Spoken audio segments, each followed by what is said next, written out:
Hello? All right. So I learned very early on that my voice is important. And not only that it is important, but that I could use it to create change and make a difference. I learned this lesson when I was in the 6th grade. So as a 6th grader, I loved basketball. I loved everything about it, knew all the stats, the players, the teams, everything. But unfortunately, at my elementary school, girls were not allowed to play on the basketball courts. In fact, the playground was segregated. Girls on one side, boys on the other. And one day, my twin sister and I went home. We were furious. We were so upset because we had been kicked off the basketball court. And so we were telling my dad and how unfair this was and how upset we were. And he said, well, if you're so upset about it, do something about it.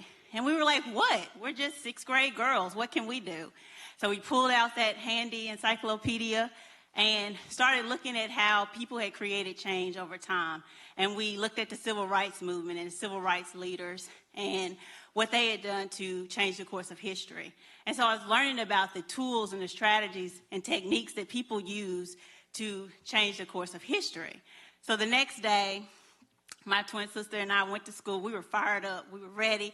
We had our petition in hand, and we walked around. We got parents and teachers and students to sign our petition. And at recess, we started talking to the other girls, gathering them around. And at first, a lot of them didn't really understand or care. You know, they didn't care about basketball like us. But we told them, like, this is about your rights. Like, you should have the same rights as boys. And when we said that, they were like, yeah, that is true. And so they got fired up and they were motivated. And so all these little girls started marching around the playground. And eventually, we ended up in the basketball court. We disrupted the game. We plopped down in protest. And we would not leave until someone took notice. So eventually, the principal came out. She called my sister and I to her office. And so we went in, and she said, what's going on? Why are you disrupting my school? And we presented our argument and told her what was going on. And to our surprise, she agreed with us. And from that day on, they changed the policy, and girls were allowed to play on the basketball court. So this early win played a significant role in my life. It really showed me that I could make a difference. And it also made me more aware of what was going on in my life and how things affected my world. And so a few years later, I was reading the local newspaper, and there was an article on standardized testing and the achievement gap. And so this was the first time that I had ever really heard this term. And so I'm reading this article, and it's saying how black students are underperforming, and there's a huge gap between the scores of black students and the scores of white students. And as I'm reading this article, I don't know how to take it. I'm a little offended. I'm upset. I'm confused because I always thought of myself as a very high-achieving student, and I never thought that I was less intelligent than anyone else. And this article is kind of saying otherwise. And I just kind of sat on it. Put it in the back of my mind, but I wanted to know more. I wanted to learn more about this.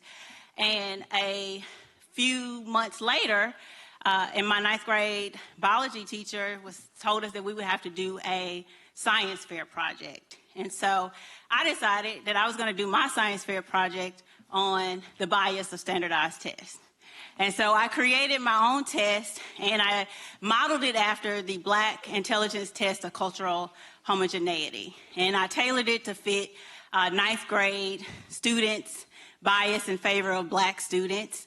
And I gave this test to my 9th grade honors biology class, which was mostly white students. And to their surprise, but not mine, the majority of them failed.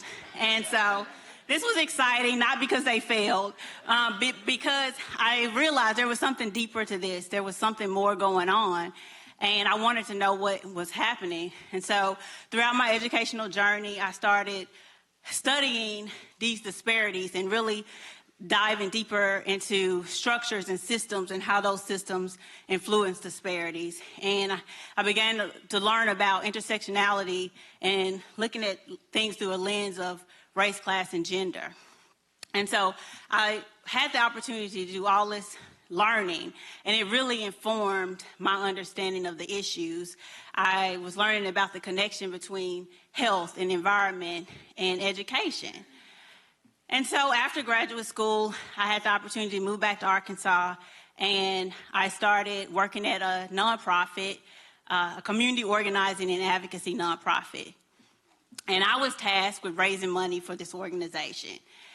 This was not an easy task because I had to talk to donors and funders about why they should invest in community organizing in Arkansas.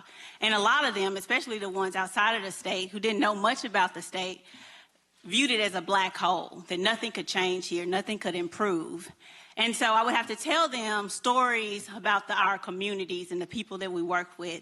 And yes, in the beginning, sometimes they didn't really understand what was going on, or they understood what was going on, but they didn't know what to do or how they could make a difference and how they could create change.